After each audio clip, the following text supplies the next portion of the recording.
जय हिंद, वंदे मातरम, भारत माता की जय। भाई बहनों, स्वागत है एक बार फिर से आप सभी का ओपीएस न्यूज पर। तो आइए दोस्तों जानते हैं आखिर पश्चिम बंगाल में किसकी बनेगी सरकार, कौन बनेगा पश्चिम बंगाल में अगला मुख्यमंत्री। क्या भारतीय जनता पार्टी पश्चिम बंगाल में अपनी सरकार बनाने में कामयाब हो पाएगी, या दोस्तों ममता बनर्जी एक बार फिर से पश्चिम बंगाल के गढ़ पर राज करेगी। आखिर क्या रहेगा सियासी घमासान का यह आंकड़ा। दोस्तों इस बार पश्चिम बंगाल में भारतीय जनता पार्टी और टीएमसी दोनों के बीच कांटे की टक्कर बनी हुई है। दोनों ही पार्टियों ने अपने अपने हिसाब से रणनीतियां बनाई थी, जहां पर दोस्तों भारत देश के प्रधानमंत्री नरेंद्र मोदी जी, भारत देश के गृह मंत्री अमित शाह जी और वहीं दोस्तों भारत देश के भारतीय जनता पार्टी के जो राष्ट्रीय अध्यक्ष है जेपी नड्डा जी, तीनों कमर कस के तैयार हो चुके हैं और चुनावी मैदान में उतरकर रैलियां पे रैलियां निकाली, चुनावी वादे किए दोस्तों यहाँ पर। और पश्चिम बंगाल की जनता के लिए सच में बीजेपी ने इतनी बड़ी बड़ी कल्याणकारी योजनाएं लाने का वादा किया ना कि अगर एक बार भी पश्चिम बंगाल में बीजेपी की सरकार बन जाती है तो जनता के तो वारे न्यारे हो जाएंगे। और इसी बीच जानते हैं आखिर की पश्चिम बंगाल की 294 विधानसभा की कुल सीटों में से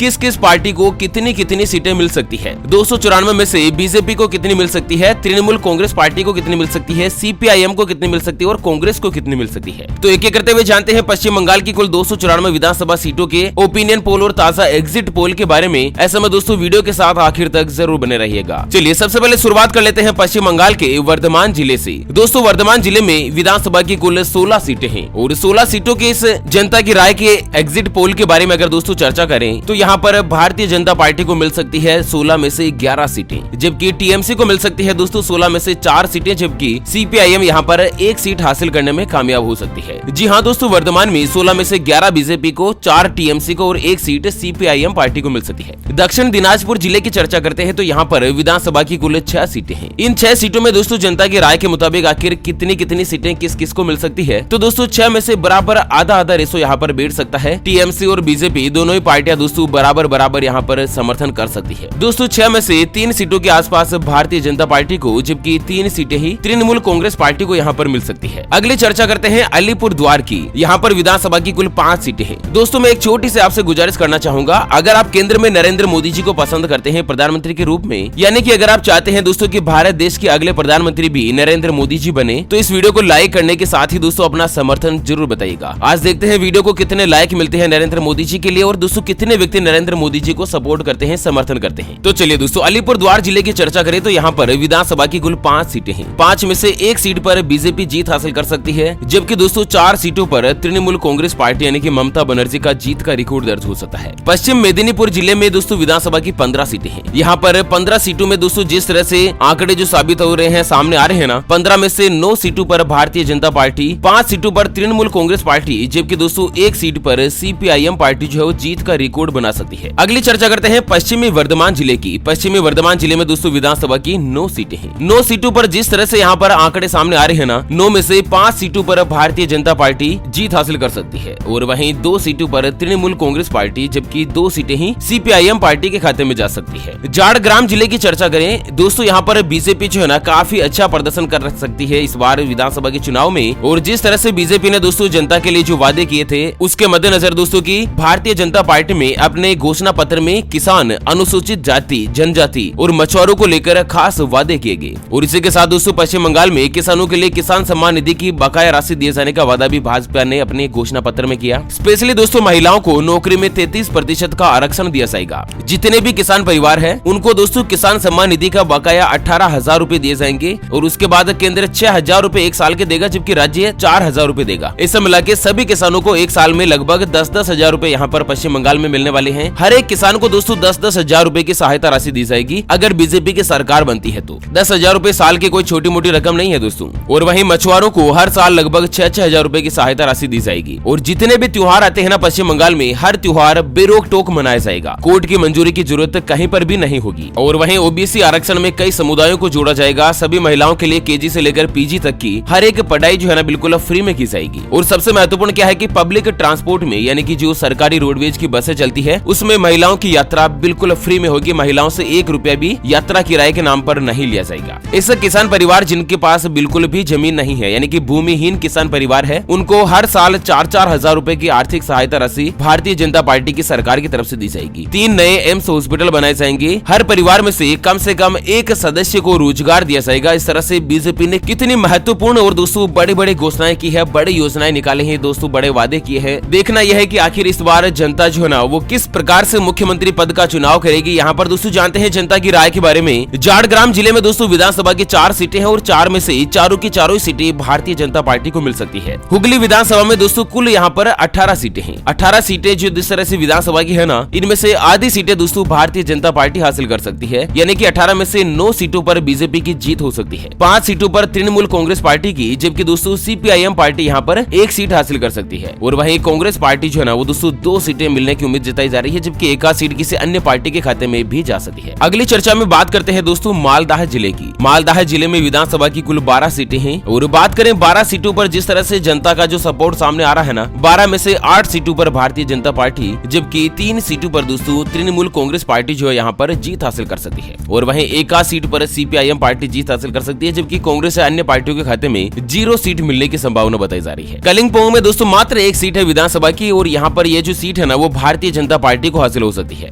दक्षिण 24 परगना जिले में विधानसभा की कुल 31 सीटें हैं। दोस्तों ये 31 सीटों वाला जो जिला है ना वो काफी बड़ा जिला है। राजनीति के माहौल से यहाँ पर काफी ज्यादा हलचल सामने देखने को मिलती है। 31 सीटों पर जिस तरह से जो आंकड़े सामने आ रहे हैं दोस्तों, 31 में से 18 सीटें भारतीय जनता पार्टी जो है ना वो अपने जीत के प्रदर्शन में हासिल कर सकती है और 10 सीटों के साथ दोस्तों तृणमूल कांग्रेस पार्टी यहाँ पर बढ़त के साथ चल सकती है, जबकि एक सीट जो है ना वो सीपीआईएम, कांग्रेस पार्टी या कोई अन्य पार्टियां जो है ना वो भी दोस्तों यहाँ से हासिल कर सकती है। दक्षिण 24 परगना में दोस्तों लगभग हर एक पार्टी को एक न एक सीट तो मिलेगी। ऐसा नहीं है कि कोई भी पार्टी जो है ना वो दोस्तों 0 सीट पर यहाँ पर रह जाए। हावड़ा विधानसभा की बात करें, हावड़ा का ब्रिज तो आपने सुना ही होगा दोस्तों, देश और दुनिया में हावड़ा का ब्रिज सबसे ज्यादा फेमस है। हावड़ा में विधानसभा की कुल 17 सीटें हैं। 17 सीटों में यहाँ पर दोस्तों बीजेपी को कुछ खास समर्थन प्रतीत होता हुआ दिखाई नहीं दे रहा है। 17 में से 2 सीटों के आसपास भारतीय जनता पार्टी, 10 सीटों के आसपास दोस्तों तृणमूल कांग्रेस, जबकि 1 सीट जो है ना वो सीपीआईएम पार्टी हासिल कर सकती है। जबकि सबसे महत्वपूर्ण क्या है, हावड़ा में दोस्तों 4 सीटें किसी अन्य पार्टी के खाते में जा सकती है। जी हाँ दोस्तों, 17 सीटों में से 2 बीजेपी को, 10 टीएमसी को, जबकि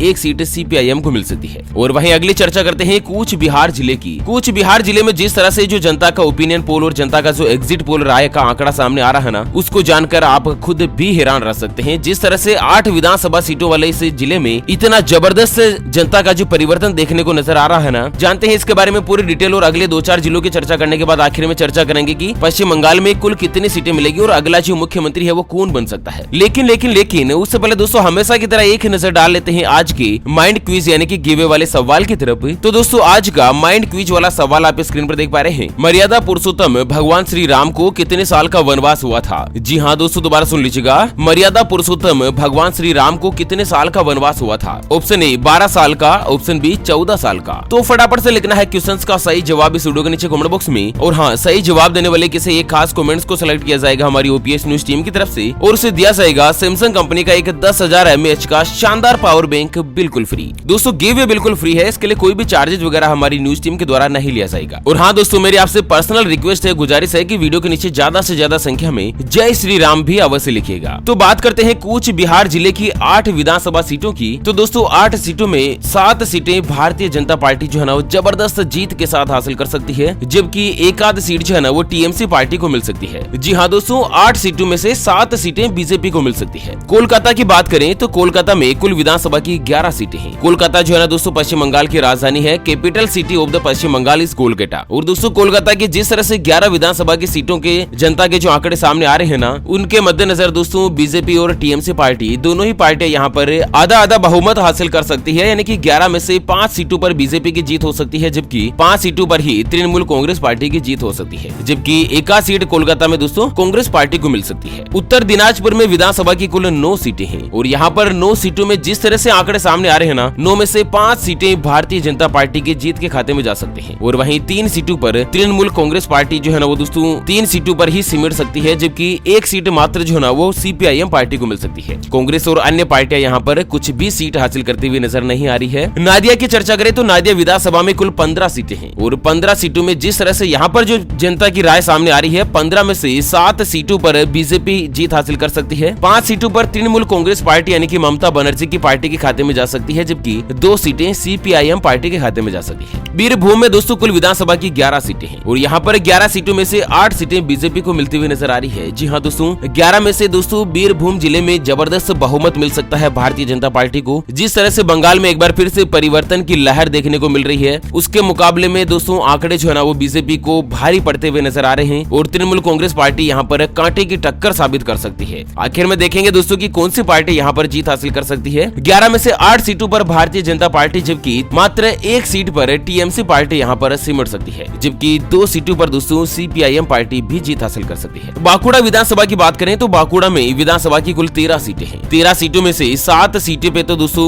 भारतीय जनता पार्टी जो है ना वो दोस्तों जबरदस्त जीत हासिल कर सकती है 13 में से 7 सीटों पर, और वहीं 4 सीटों पर तृणमूल कांग्रेस पार्टी जीत हासिल कर सकती है, जबकि 1 सीट पर सीपीआईएम पार्टी और 1 सीट पर कांग्रेस पार्टी जो है ना वो दोस्तों जीत का रिकॉर्ड बना सकती है। मुर्शिदाबाद जिले में विधानसभा की 22 सीटें हैं और यहाँ पर दोस्तों 22 सीटों के जो आंकड़े सामने आ रहे हैं ना, मुर्शिदाबाद एक मुस्लिम बहुल जिला है और 22 में से दोस्तों यहाँ पर 10 सीटों के साथ आधी सीटें कवर करने में बीजेपी का जबरदस्त यहाँ पर बहुमत बन सकता है। 22 में से 10 सीटें भारतीय जनता पार्टी को हासिल हो सकती है, जबकि 8 सीटों के साथ तृणमूल कांग्रेस पार्टी भी दोस्तों जीत हासिल कर सकती है और बाकी बची 4 सीटों में से सीपीआईएम और कांग्रेस पार्टी क्रमशः 2-2 सीटें हासिल कर सकती है। उत्तर 24 परगना में दोस्तों 33 सीटें हैं और यहाँ विधानसभा सीटों के हिसाब से अगर बात की जाए तो उत्तर 24 परगना जो है ना, उत्तर 24 परगना, ये दोस्तों पश्चिम बंगाल का सबसे बड़ा जिला है विधानसभा सीटों के लिहाज से, और 33 विधानसभा सीटों में से दोस्तों 18 सीटों पर जबरदस्त तरीके से भारतीय जनता पार्टी की जीत हासिल हो सकती है। 10 सीटों पर दोस्तों तृणमूल कांग्रेस पार्टी रह सकती है, जबकि 2 सीटें सीपीआईएम को और 1 सीट कांग्रेस पार्टी को मिल सकती है, और वहीं दोस्तों लगभग उत्तर 24 परगना की 2 सीटें किसी अन्य पार्टियों के खाते में भी जा सकती है। पूर्व मेदिनीपुर की बात करें तो यहाँ पर विधानसभा की 16 सीटें हैं। 16 में से 9 सीटों पर भारतीय जनता पार्टी, 6 सीटों पर तृणमूल कांग्रेस पार्टी, जबकि 1 सीट सीपीआईएम पार्टी के खाते में जा सकती है। जलपाईगुड़ी में दोस्तों विधानसभा की 8 सीटें हैं। 8 में से यहाँ पर बीजेपी को जबरदस्त बहुमत मिल सकता है। 8 में से 7 सीटों पर भारतीय जनता पार्टी जबरदस्त रिकॉर्ड के साथ जीत हासिल कर सकती है, जबकि 1 सीट पर तृणमूल कांग्रेस पार्टी की जीत मिल सकती है। पुरुलिया जिले में 9 सीटें हैं और 9 में से 2 सीटों पर ही बीजेपी सिमट सकती है, जबकि 6 सीटें यहाँ पर तृणमूल कांग्रेस को मिल सकती है, 1 सीट सीपीआईएम पार्टी को मिल सकती है। और अंत में चर्चा करें चाय के जिले से यानी कि दार्जिलिंग से, तो दार्जिलिंग में दोस्तों 5 सीटें हैं और यहाँ पर बीजेपी 5 में से 5 सीटों पर जीत हासिल करने का एक अच्छा खासा इतिहास बना सकती है। तो इस तरह से दोस्तों इस वीडियो में अपने जाना कि पश्चिम बंगाल की कुल 294 सीटों पर जो जनता की राय का आंकड़ा सामने आ रहा है ना, 294 में से लगभग 150 से लेकर 160 सीटें 65 सीटों के आसपास दोस्तों बीजेपी को मिल सकती है और लगभग 90 से लेकर 110 सीटें टीएमसी को मिल सकती है, और वहीं 20 सीटों के आसपास सीपीआईएम को, 8 से 10 सीटें कांग्रेस पार्टी को, जबकि 5 से लेकर 7 सीटें 10 सीटें के आसपास दोस्तों किसी अन्य पार्टियों के खाते में जा सकती है। हालांकि अगर टीएमसी की सरकार बनती है तो ममता बनर्जी एक बार फिर से दोस्तों मुख्यमंत्री पद की शपथ ले सकती है, लेकिन इस बार आंकड़ा परिवर्तन भी हो सकता है, भारतीय जनता पार्टी भी यहाँ पर जीत हासिल कर सकती है। वैसे इसके बारे में आपकी क्या राय है? आपकी राय के मुताबिक दोस्तों पश्चिम बंगाल का अगला मुख्यमंत्री कौन बन सकता है? आप अपनी राय और विचार हमें वीडियो के नीचे कमेंट बॉक्स में जरूर बताएगा। तो इसी के साथ फिलहाल इस वीडियो को यहीं पर देते हैं विराम। फिर से होंगे हाजिर एक और नई और ताजा तरीन ब्रेकिंग न्यूज हेडलाइंस के साथ। तब तक के लिए जय हिंद, जय भारत, वंदे मातरम।